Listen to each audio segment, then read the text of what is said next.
Liberation Day has come and gone. It's Thursday, April the 3rd, and this is Markets with Megan. We're coming to you today with a special impact report to address what we learned from the White House yesterday. First of all, let's stick with the facts, and then we're going to try and answer some of the questions that we know are on investors' minds today. First of all, the facts. The tariffs were a bit harsher and broader than most people had anticipated. The administration put a 10% across the board tariff on all imports coming into the U.S. They also raised substantially the tariffs in these reciprocal tariffs, where if you charge us, we're going to charge you. So it's a White House complex calculation on how they arrived at that tariff. But again, it's in direct correlation to how they charge us and how they treat our imports. No longer is the Trump administration using tariffs as a punishment for fentanyl or immigration. Now this is tariffs as a way to reorder global trade, and that's what they're referring this to. This is to change the entire global trade landscape. Now, this shouldn't come as a massive surprise. A bit harsher than most had expected. Yeah, that can be a surprise. But Trump has used his first term in office, he used tariffs. He campaigned on using tariffs. And even in the private sector, he's been very vocal for decades about the unfair trade practices that have put a disadvantage to U.S. companies. What does this mean for economic growth? This is a negative for economic growth in the short term.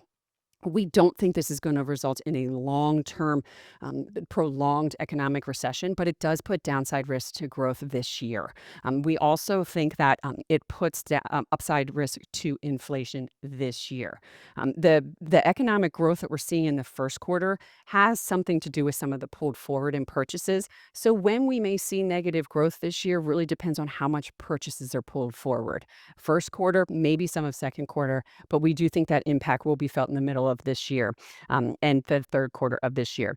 The extent of the damage really depends on the retaliatory tariffs. We just don't know that right now. And we don't know how long that will go on, how back and forth it will go. But we do have some countries that have said they will come forth with retaliatory tariffs. What does it mean for the Fed? The Fed is likely still going to cut interest rates this year. We don't think that they will do it in May.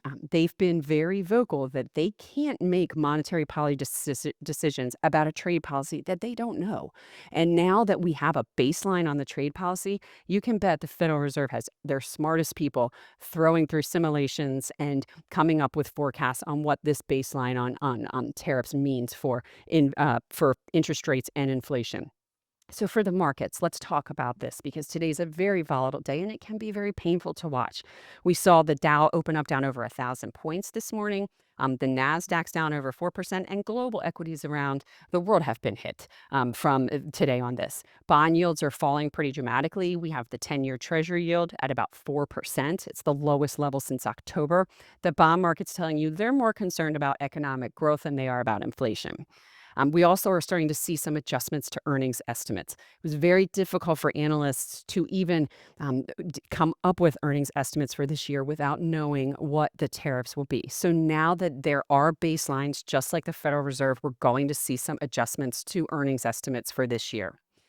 We also said coming into this year that the earnings were too high anyway. And that had, regardless of tariffs, they were too high anyway. So we think this is a readjustment and a resetting of expectations for earnings and valuations.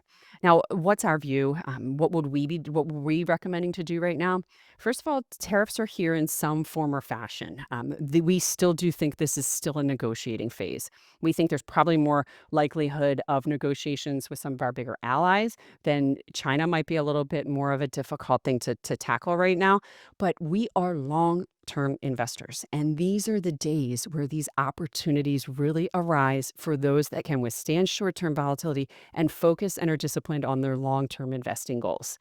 Some of the areas of the market that we still like developed international equities. They're cheaper now than they were a week ago. So if you have cash to put to work, there are pockets that you can look at in the U.S. in the global equity market. So developed international, U.S. small and mid cap stocks also, they may be more they're domesticated in some fashion, so they might be a little bit more insulated to some of this trade rhetoric. And you're getting these investments at 10 to 20% cheaper than they were, a couple weeks ago. So this is something we're still looking at these as opportunities for the long run. The couple action points we would do if you have been sitting on cash, waiting to put it to work, now's your time. Put some of that cash to work. Also, if you're on a systematic investing plan, it's a great opportunity to maybe pull that forward because, again, we're looking at markets 10 to 20% cheaper than they were. We will be looking at putting more of our cash to work. We're looking at all of the equity markets right now. The bigger part of the market that's being hit right now, the U.S. large cap growth, still may be a bit expensive for us, but there may be opportunities in large cap value as well. We'll come back and give the recommendations as we see this situation develop. And the reason why we're not afraid to go in to the markets when most people are jumping out is because we are still very optimistic on the long run for economic growth here in the U.S. and very optimistic on U.S. businesses. We are a very resilient economy and we are good at so many things, but we're also great at adjusting. And business owners are extraordinarily smart. They'll find ways to adjust businesses to get through this in the long run. Now, we'll be back regularly in this impact report because, as we mentioned, it's a very fluid situation. Things could change very drastically, even from the market open to the market close. So be patient, remain diligent, and also focus on long-term investing goals. That's what this is about, long-term investment. Thank you very much.